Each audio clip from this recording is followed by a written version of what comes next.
ইরানকে ঘিরে নতুন করে কড়া বার্তা দিলেন মার্কিন প্রেসিডেন্ট ডোনাল্ড ট্রাম্প। বৃহস্পতিবার সাংবাদিকদের সঙ্গে কথোপকথনে তিনি জানান, একটি বড় নৌবহর ইরানের দিকেই এগোচ্ছে।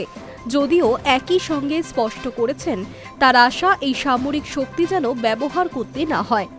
আরব দুনিয়ায় টানটান উত্তেজনার আবহে ওয়াশিংটন এখনও কূটনৈতিক সমাধানের সম্ভাবনার খোলা রাখছে। গত কয়েক মাস ধরে ইরানে চলা বিক্ষোভ ও দমনপীড়নের প্রেক্ষাপটে মার্কিন প্রশাসনের নজর সেদিকেই।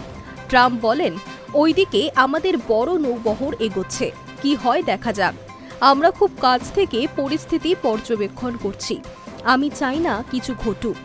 সাম্প্রতিক অস্থিরতার সময় বিক্ষোভকারীদের হত্যার অভিযোগে ট্রাম্প বারবার ইরানের বিরুদ্ধে সামরিক পদক্ষেপের হুমকি দিয়েছেন। তবে সাম্প্রতিক দিনে তার সুর কিছুটা নরম হয়েছে, কারণ বিক্ষোভ কমেছে বলেই মনে করা হচ্ছে। ট্রাম্প আরও দাবি করেছেন, মার্কিন চাপের জেরেই ইরান কয়েকশো বিক্ষোভকারীকে ফাঁসি দেওয়ার পরিকল্পনা বাতিল করেছে। তার কথায়, বৃহস্পতিবার আমি 837 জনের ফাঁসি রুখেছি। ওরা সবাই মারা যেতে পারত, প্রত্যেককেই ফাঁসিতে ঝোলানো হতো। এই সম্ভাব্য মৃত্যুদণ্ডকে তিনি 1000 বছর আগের বর্বরতা বলে বর্ণনা করেন। ট্রাম্পের দাবি, যাদের ফাঁসি দেওয়ার কথা ছিল তাদের বেশিরভাগই তরুণ। তিনি বলেন, আমি বলেছিলাম যদি ওদের ফাঁসি দাও তাহলে এমন আঘাত করা হবে যা তোমরা আগে কখনো দেখোনি। তোমাদের পারমাণবিক কর্মসূচিতে যা করেছি তার তুলনায় সেটা কিছুই নয়। মার্কিন প্রেসিডেন্টের দাবি, মৃত্যুদণ্ড কার্যকর হওয়া মাত্র 1 ঘন্টা আগেই তা বাতিল করা হয়। ওরা শুধু স্থগিত করেনি, বাতিল করেছে। এটাই ভালো লক্ষণ, যোগ করেন তিনি।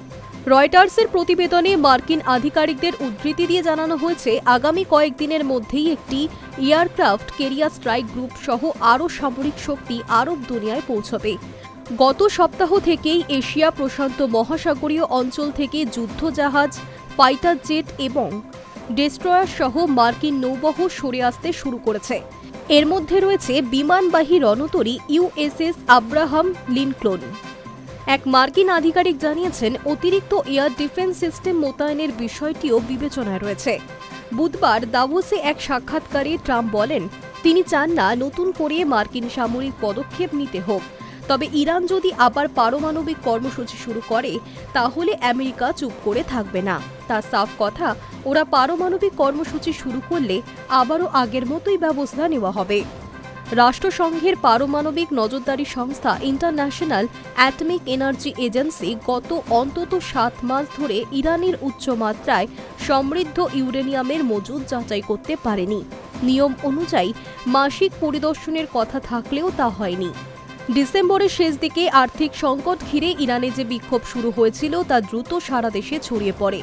মানবাধিকার সংগঠনগুলির দাবি, এই বিক্ষোভ দমনে ভয়াবহ কড়াকড়ি চালানো হয়েছে। মার্কিন ভিত্তিক মানবাধিকার এক সংস্থার তথ্য অনুযায়ী এই অশান্তির সঙ্গে যুক্ত মৃত্যু ইতিমধ্যেই 4500 ছাড়িয়েছে, যার মধ্যে হাজার হাজার বিক্ষোভকারী রয়েছে। আরও বহু ঘটনার তদন্ত চলছে। ইরানি প্রশাসনও স্বীকার করেছে মৃতের সংখ্যা 5000-এর বেশি, যার মধ্যে কয়েকশো নিরাপত্তা কর্মীও রয়েছেন। Hi News network.